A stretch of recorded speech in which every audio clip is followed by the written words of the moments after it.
Thank you very much for introduction and very good afternoon. I'm Nakao, representing XGMF. I'm the co-chair of XGMF, XG Mobile Promotion Forum. And today I'd like to give a little bit of update of what we have been doing in the past. Thank you very much for our invitation. Last year we gave we introduced XGMF to you, but we have quite a few projects, and we have enthusiastically working towards the 6G realization. So I'm skipping this slide. So we are 2 years old now. XGMF was established in 2024, and we have about 20 projects. And you can go to our website to check what's going on in individual project, but this is a democratic approach. Anyone can propose a new project within XGMF and to get together and form a team, get the funding from the government, and to promote technology that they are interested in. So we have over 200 members, industry and also academia. And I'm wearing a hat of academia also, and also we can apply for funding, for example, AI project that I can introduce later. So, and among these projects, so you can notice that there's an agriculture project, supply chain, and material, and operators working together. So I think every country has, the problem of the monetization of 5G, but we try to approach a vertical industry to form this project. And of course, this mobile career, we have to report that beyond 5G and 6G technology related XGMF projects. And Nakamura-san is going to give a talk on 6G promotion tomorrow. And we have NTN 6G promotion, and also 6G network architecture project is running, besides 6G radio.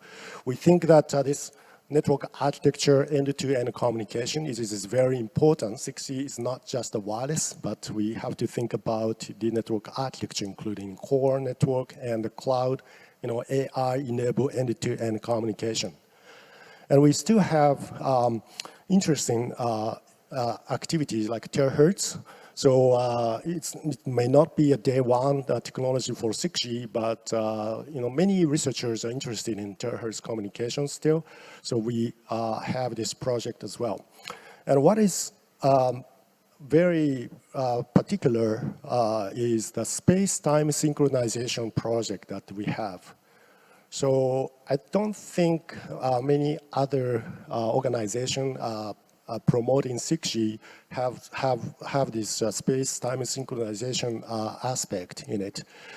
But our colleague, professor at the University of Tokyo, has very interesting technology to very precise optical lattice-based time synchronization technology. And we envision that we can use this technology for future communication as well. And we think, Ms. Wan already pointed out, so we think the AI is very important. So we form a working group across many projects, from a network architecture and also 6G wireless project, NTN. So all these projects are interested in promoting AI technologies. And we have ORAN and also AI-RAN Alliance and ION, Innovative Optical Wireless Network. They have in-network computing, which enables AI, HAI in the middle of the network. So XGMF 6G AI working group works with the operators and vendors and also academia to look at the cutting-edge AI technology to be integrated in 6G infrastructure. So people talk about AI for network and network for AI. We think that the network for AI may have a faster path for monetization. And AI for network, maybe, there is lots of research going on in academia, and I'm one of them promoting this AI for network also. And we get together and try to publish white papers and technical reports within this activity. So because Mr. Choi is going to talk about AI RAN Alliance probably, so maybe I shouldn't talk about this in detail, but we think that this is one of the members in the AI working group slides. But AI RAN is going to be a core enabler for 6G. And we don't have to wait for 6G now, right now. So the AI RAN is being integrated in telecommunication business. And of course, we can do a network optimization through AI, but most importantly, I like to point out that many people are interested in enabling sustainable telecommunication businesses. And this is one of the key ideas behind AI and RAN. So if we share the infrastructure of AI and RAN at the same time in the same edge cloud, so then we may be able to stop decreasing ARPU and make a sustainable telecommunication business. And also, we talk about AI and RAN and AI for RAN, but AI on RAN is not so much talked about these days, but many vertical players are interested in enabling these edge AI applications. So we started looking at this very important aspect of AI on RAN because many, for example, physical intelligence, robotics, the robotics needs very low latency AI access. So we would like to focus on this AI on RAN too. So just briefly, why this AI and RAN coexistence is very important for sustainable telco business. So this is mainly SoftBank is promoting in Japan, but we have a RAN service in the cloud based on ASIC and FPGA, and AI inference application are running on top of GPU. And because of NVIDIA's super chip, so we can combine these two different kind of applications running on top of the shared infrastructure. So by integrating, so the cost of the vRAN, the virtual RAN function can be also running at the same time as AI application on the same infrastructure. And so then we can justify the business revenue.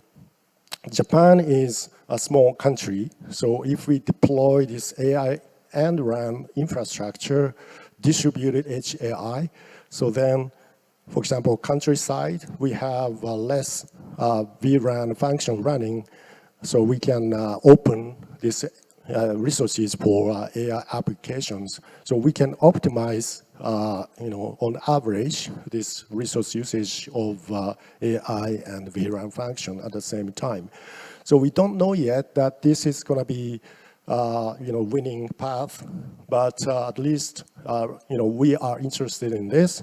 And also, there is an idea that beyond this simple, picture, that academia and industry are getting together to work on this direction.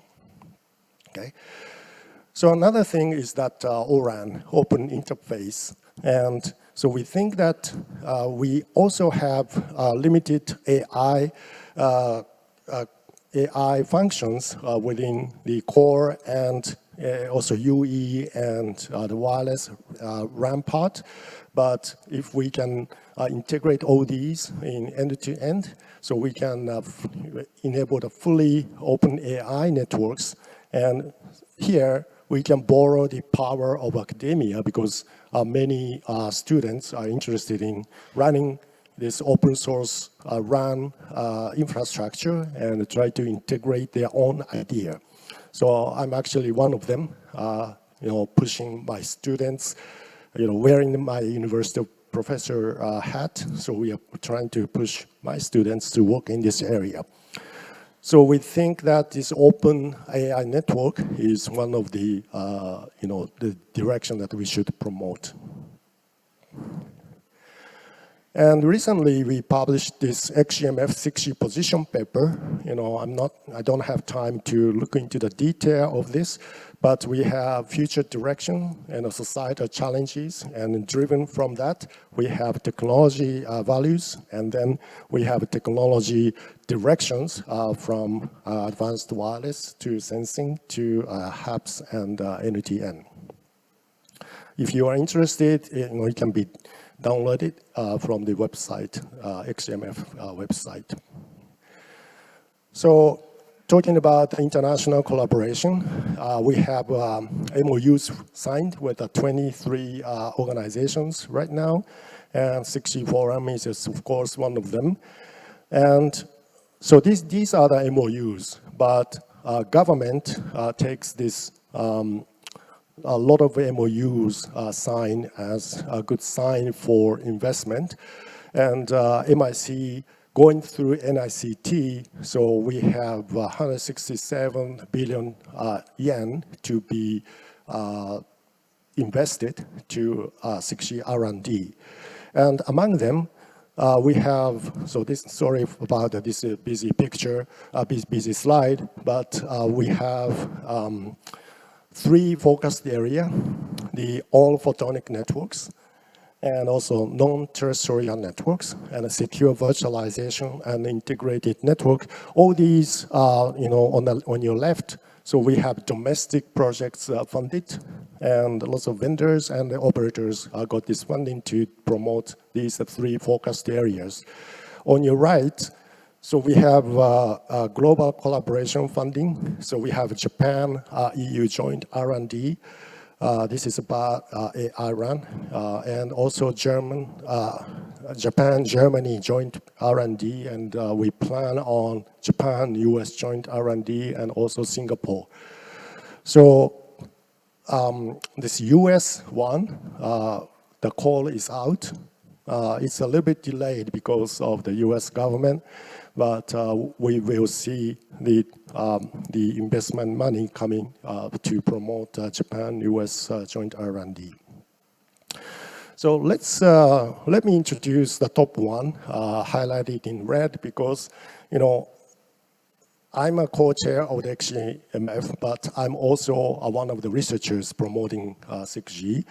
So the top one that I just showed is actually our funding. I'm the PI of this 6G Mirai Harmony project. So I said end-to-end communication is very important. AIs are integrated in many, many places from UE, RUC, DU, and core network and the cloud. So, we think that harmonization of the AIs is very important. Orchestration is very important.